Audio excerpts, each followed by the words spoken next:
Hey, and welcome back. So we're hitting the legs today here in my garage gym at the Buck House. And I woke up with a kink in my neck. That's how you know you're getting old, by the way. You wake up, you injure yourself in your sleep. So I'm addressing it here before I get lifting.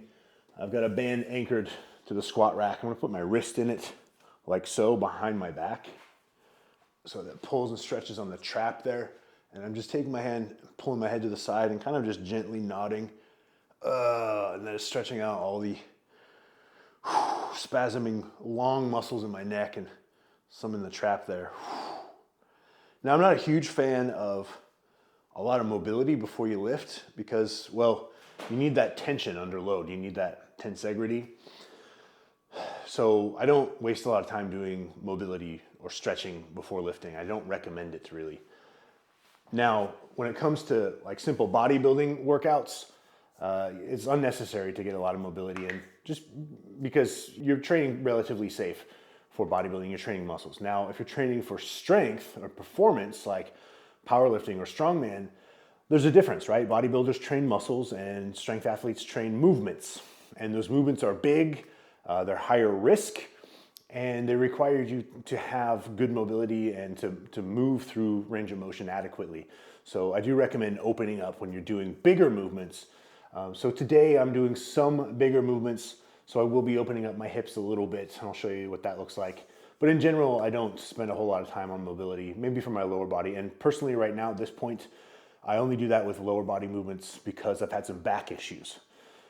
So an injury and some back pain and stiffness lately. My back's gone out a couple times this year. It's just been annoying. So I'm not doing any big compound lifts. I'm not doing back squats. I'm not doing big deadlifts. So I'm playing it safe just because of my recent history with back pain. So I'll be hitting some hack squat today and some leg press and some sissy squats and things like that. But yeah, so on average, if you're training muscles, unless you have a severe mobility restriction, I don't really recommend spending a whole lot of time on the stretching or even cardio before or after a lift immediately.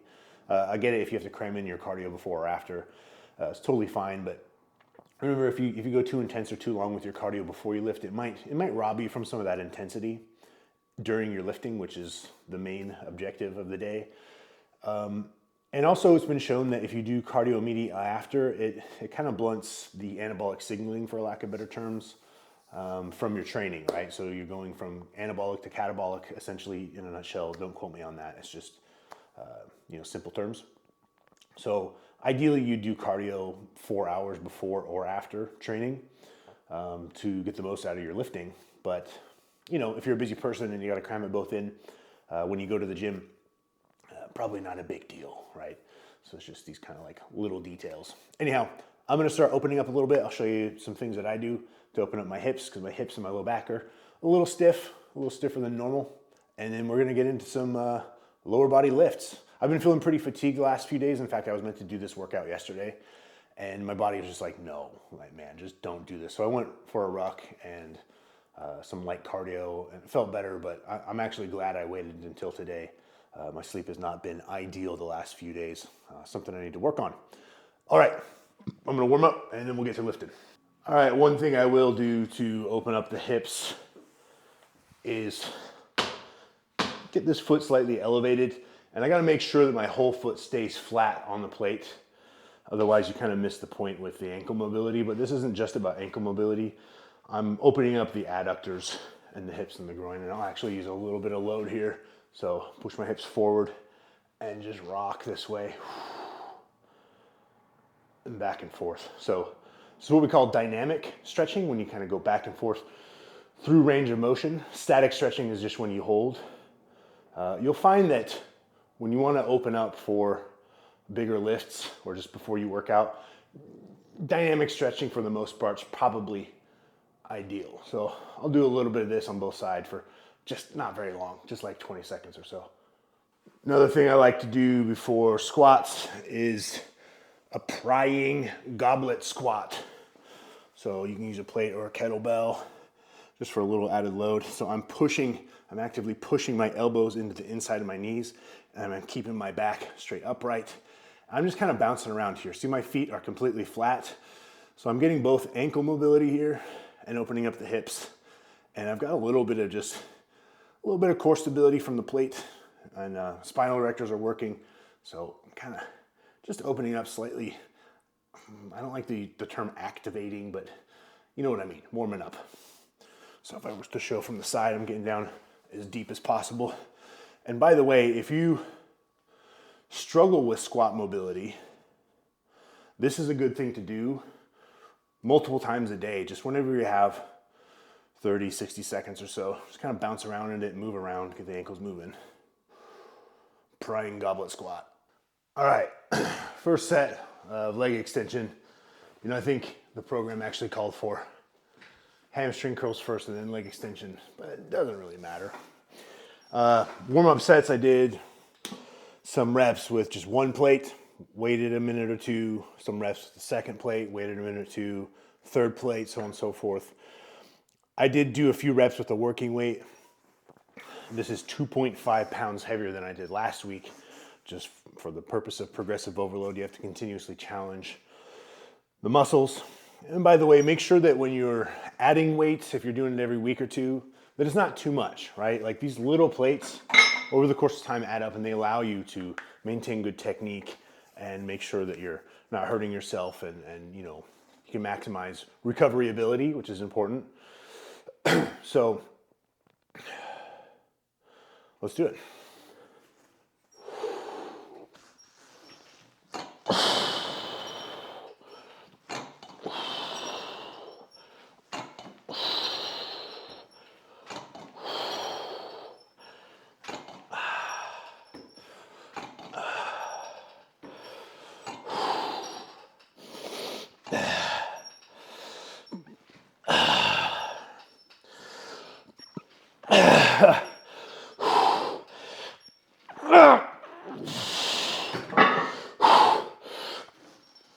Yeah. All right, I'd say that's good enough for today. So I'll give it a few minutes and then hit another set. You know, I was thinking about it, considering the fact that I probably won't go too crazy on the hack squat just because of some of the low back issues I've had. The intensity won't be there necessarily on the quads. So I might do a third set here to kind of make up for it, just because I am a little worried about going too crazy on the hack squat or any other kind of bigger movement like that, just due to my situation. You know, with huge legs, I mean, they're aesthetic and they're awesome, and you should definitely not skip leg day. And if you have to, kind of like, you know, for whatever reason, like me yesterday, you just do it the next day, right? But you never completely skip it. But, you know, I'm also interested in being able to run. I don't run a whole lot, but interested in Muay Thai, which is something I train and have a passion for. And if you really have these like massive tree trunks, it does kind of remove your ability a little bit to perform that way. You know, tree trunks, like kicking is awesome, but you also gas and they're slower, right? So there's a reason fighters try and get like as small and light as possible. I'm not going to compete in fighting again, but that being said, since I enjoy those activities, I don't need massive tree trunks of legs. I can do the things I enjoy, and I don't think I look too bad. I could look better, but we all could, right? All right, I'm gonna do another couple sets here, then move on to face down hamstring curls. All right, prone hamstring curl. Now, this machine you may have seen with the leg extension, it's not the best. I mean, for a garage gym, it works. I would not, if I owned a gym, I would not put this in there. But I don't get a stretch in the bottom of the leg extension, and I don't really get a stretch in the bottom of the prone hamstring curl. But another thing that bothers me is you'll see once this lever arm comes up to a 90-degree angle, you start to lose tension beyond that, right? So you really only got the tension to about right here, just right before 90 degrees, and then after that you lose the tension. So it's a bit of a shame. And since I don't get much of a stretch at the bottom, I'm using this ab mat here to place just above, basically on my hips here and through the abdomen, just to slightly elevate my hips a little bit so they're in a fixed position, so I can get a slight stretch at the bottom. It's really probably not a terrible difference, but anything works. So same weight as last week, but I've got to beat the reps. So set 1 last week I did 7, set 2 I did 8. So I've just got to beat that today. So that is what, 13 total reps? So as long as I get 13 total reps out of these 2 sets, I have done more than last week, and that will produce a little bit of growth. Okay.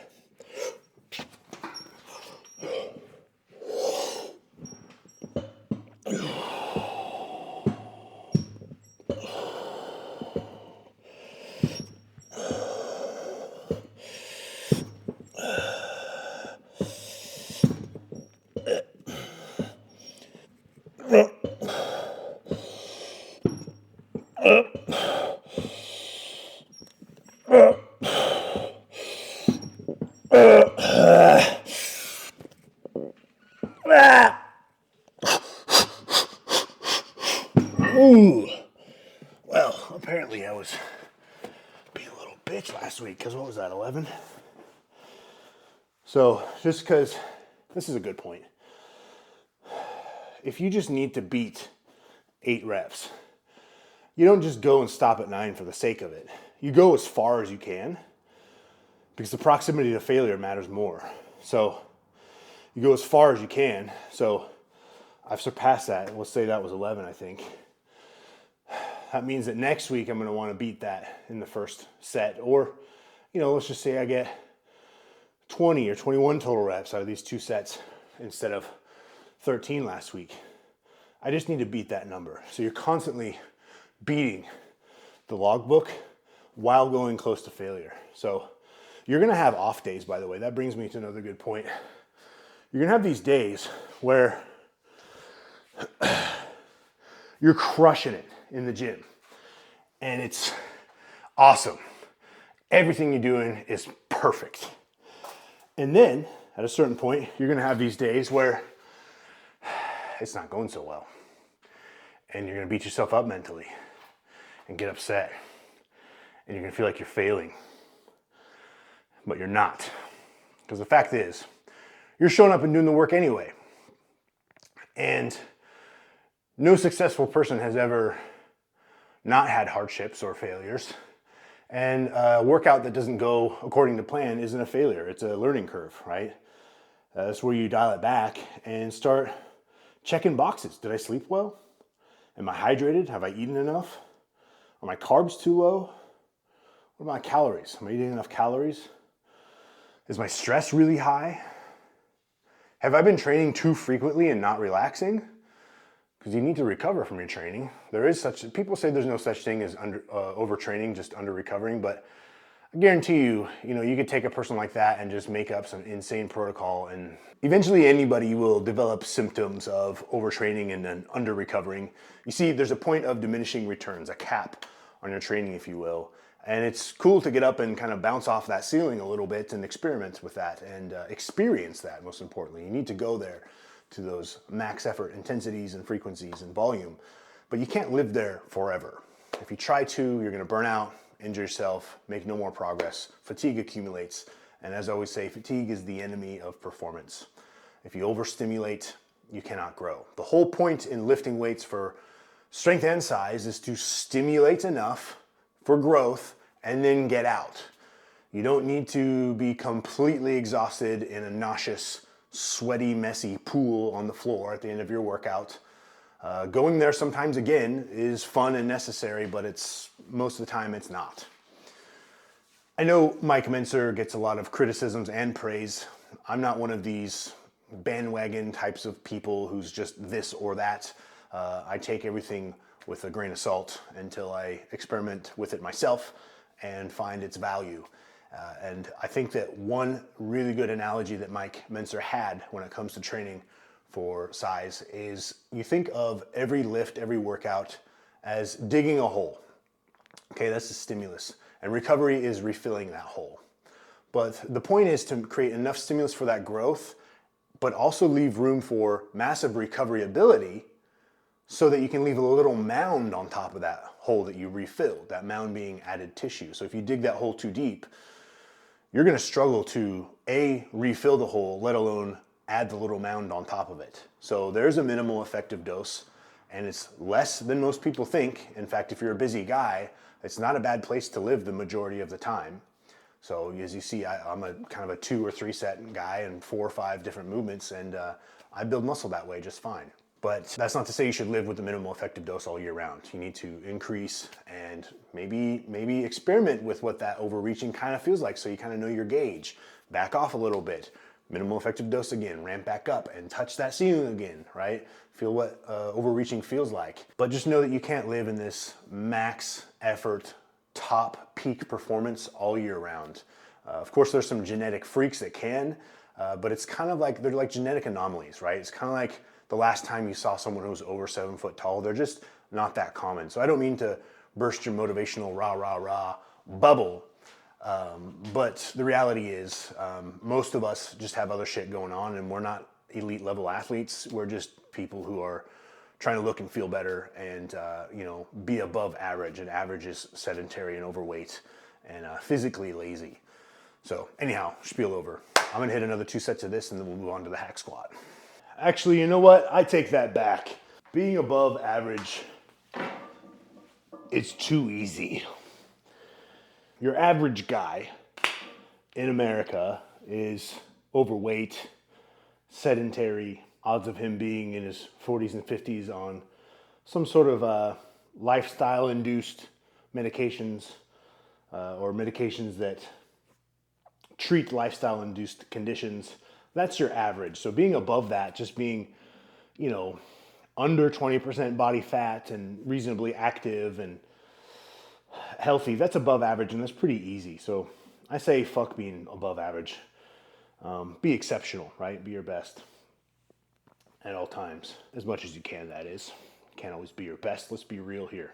All right, hack squat. This is my actual fucking nemesis. Not a whole lot of weight, so going for slightly higher reps. I have reverse bands here hooked up, so you're gonna hear funny farting noises. It's not me, it's the bands rubbing up against the fake leather. Reason I have those is, well, one, first, you can work through strength curves. Maybe if you're squatting and you have trouble locking out of the top, you can get out of the hole and lock out of the top. This helps you out of the hole and then increases the load at the top. That's one reason you can use reverse bands for strength movements. But I'm using reverse bands because of my low back tends to kind of seize up in the bottom of this. Now, the downside to this machine, I'm actually going to just sell this eventually, get rid of it, is I can't get into a full stretch in the bottom, which is really important. You want that full stretch in the bottom for quad growth, max quad growth. So it stops too early for me. By the way, guys, I'm 6'3", and any of you guys who are over 6 foot tall, some machines just don't really suit you that well. I have discovered that there's a brand, it's an older brand that you don't see that often, but it's called Icarian or Icarian. I don't know how they pronounce it, but they make an awesome hack squat that just, it's like the designer was like 6'3". Perfect. A lot of people don't like it, but a lot of people are also under 6 foot tall, which sucks for them. Just kidding. Anyhow, Icarian, really good. And also on that note, if you want to build muscle and you're over 6 foot tall, you have to stop doing short guy movements. So short guy movements like a back squats, right? One of my friends recently said, if you're 6'3", 6'4", and you're not very muscular, and you're trying to back squat, you look like a praying mantis under the bar, right? Like you're about to crumble. And it's a really good analogy and good point. So, if you're over 6 foot tall, you've got different leverage points, longer femur, longer humerus, longer torso, longer shins. You need to work with your body type. So honestly, machines, leg press, hack squat are great. So hack squat's my nemesis. I always squatted with a wide stance. It was a very hip dominant squat. So my quads are a little weaker than my hips, which they probably should be in terms of just relative strength. But anyway, I'm making excuses. Not a terrible amount of weight, but just fucking shut up and do it. I'm stalling. I'm basically distracting myself by talking. So.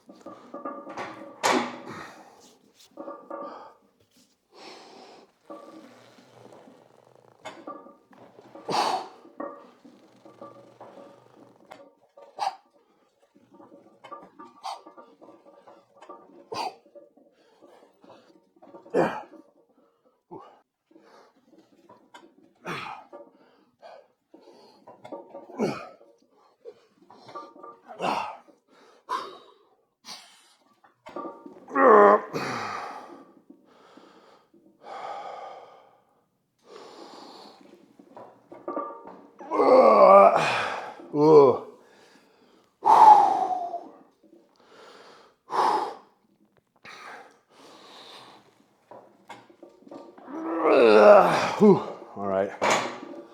Whew, I'm gonna leave it at that. Probably could have done more, but some things you gotta play it safe if your body's talking to you, right? Communicating something. So not a big stretch at the bottom. Not the heaviest weight, but working with what you got, right? You gotta work around your injuries while working with them, right? Trying to solve them, getting down to the bottom of why they happened and fixing weak points. I should do a video about that. Low back pain protocol. I'd say that's just 2 or 3 reps short of failure. So let's make this rest pause. Fuck that. Do a couple more. Rest pause. Get close to failure. Get your breath. Do a few more reps. Ah. Ah.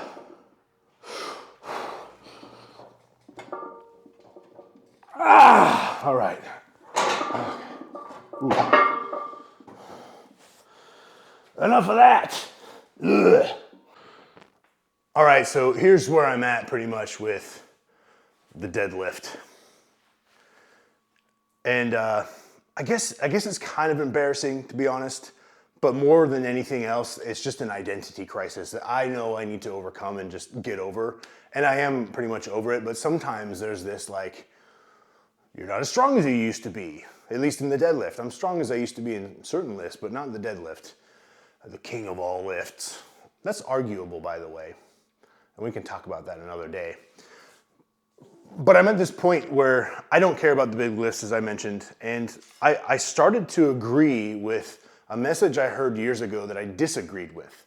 And that message was, and it came from very experienced strength athletes like Robert Oberst and some high-level powerlifters, for example, or even strongman competitors, to where it's like, if you're not competing to get better at the deadlift, then don't do it super heavy. It's not worth it, the risk versus reward, right? And I know some people disagree with that, and I disagreed with that myself in the past. I was arguing with someone who could deadlift 900 pounds, right? Just ridiculous for me to do that.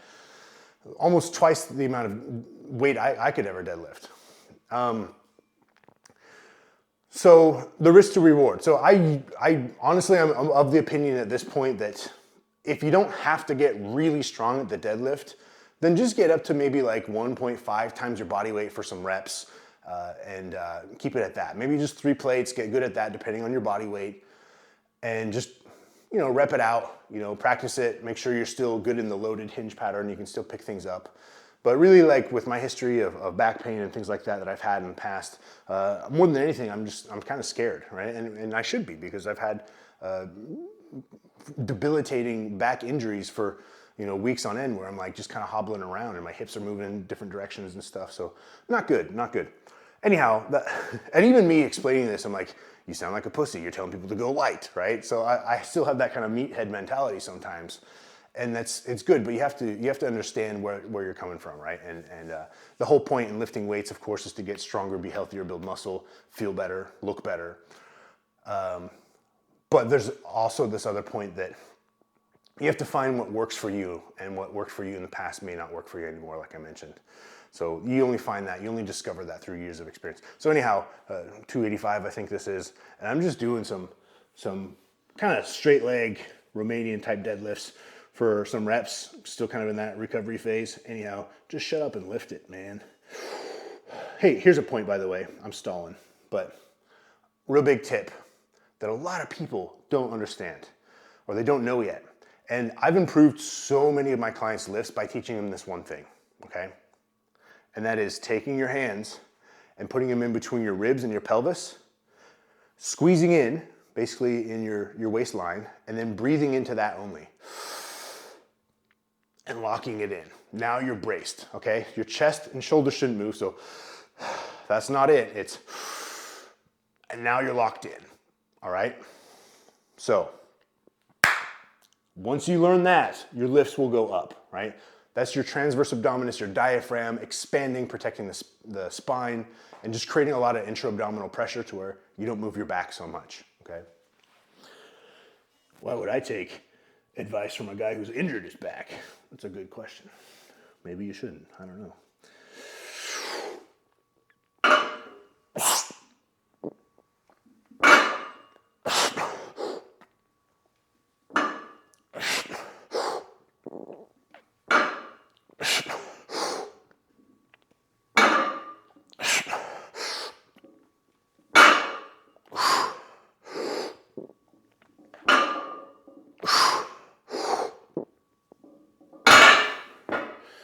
I'll probably leave it at that.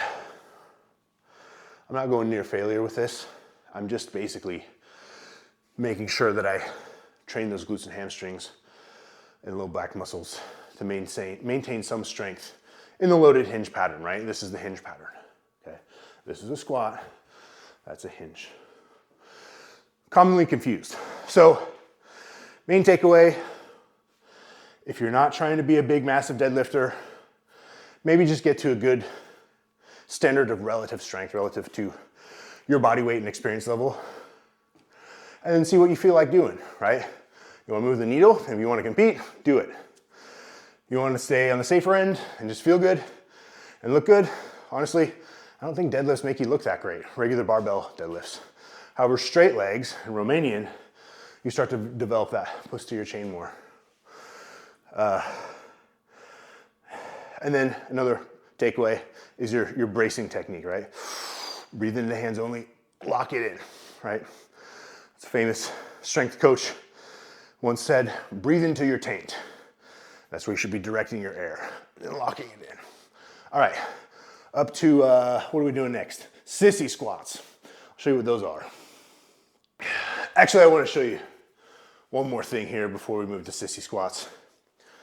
And that is a light dumbbell deficit straight leg deadlift, and really good for back rehab at a certain point. Depends on where you're at, what stage you're in terms of rehab. But honestly, I get more glute and hamstring activation doing this than I do any other deadlift variation. And I can also control the load on the way down and get a big, beautiful stretch at the bottom. So it's just a slight deficit. Same bracing technique. Keep the dumbbells close to your body.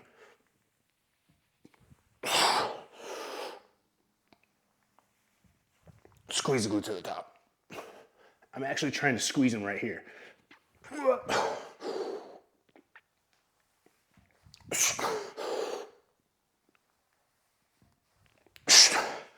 Much more hamstring and glute activation than a big heavy deadlift. So if you got back pain or you're just worried, that's a really good variation too. And you find a weight that works for you.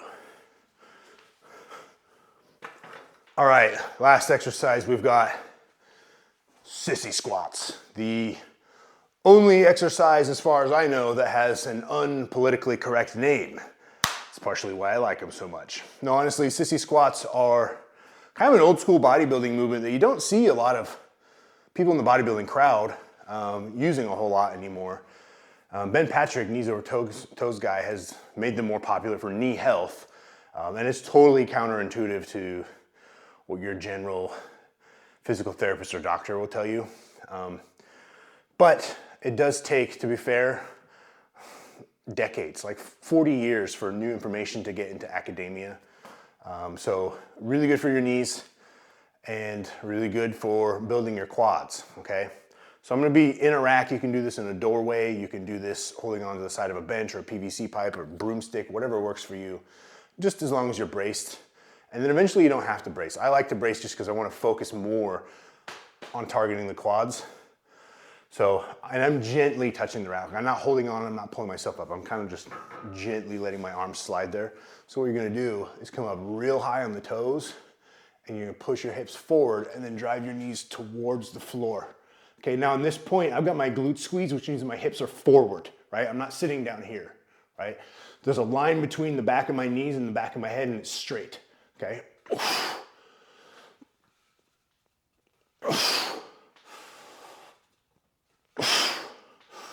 Slowly send your big, massive stretch at the bottom. You know, you guys know I always say that. Already starting to burn. is kind of like a body weight leg extension like you would on the machine.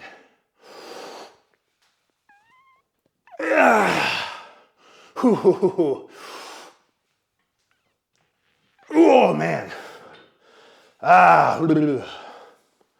So I don't have the biggest legs. I guess they're okay. It is kind of hard for tall guys to look super muscular, but this kind of, excuse me, this kind of reminds me of a story I could tell you. So one time when I was living in Portland, Oregon, that's important to know where this occurred. I was squatting. I think I was squatting like 475 or something. And I felt this ping, just fire. Right across from the upper, outside of the hip across down here. And that was a muscle called the sartorius. It's actually the longest muscle in the body. And it's partially responsible for hip flexion. So I strained it somehow, maybe a partial tear, I don't know, I never got imaging. And man, I couldn't walk for weeks. Just trying to step up on a curb, trying to squat, get up out of a chair. It was brutal. And it got so bad to the point that I decided to go to the doctor and see what they'd say.